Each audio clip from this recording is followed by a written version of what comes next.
Impeachment proceedings are looming, and while some Republicans are joining with their Democratic colleagues to call for the action, others have not. Local Republicans I talked to believe that impeachment will only further the divide. I think the temperature needs to be taken down. And we really need to rebuild as a country. And a rebuilding process that comes with bridging the divide. It's something Representative Vincent Candelora believes can be done in part by limiting the emotion in these types of proceedings. We need to redirect ourselves to the issues at hand, and don't let the public officials pull your strings.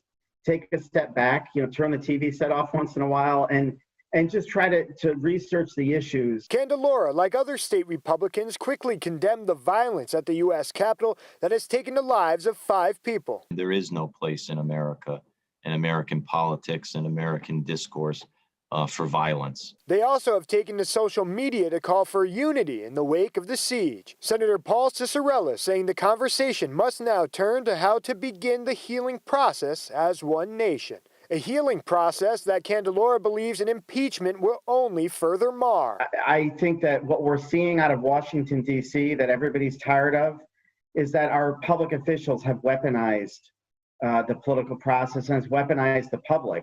While there is a political divide here in the state of Connecticut, Candelora believes it's not nearly as large as the one we see nationally. He believes that during this term, Republicans and Democrats here in our state can find middle ground on issues affecting us. Dave Puglisi, Fox 61 News.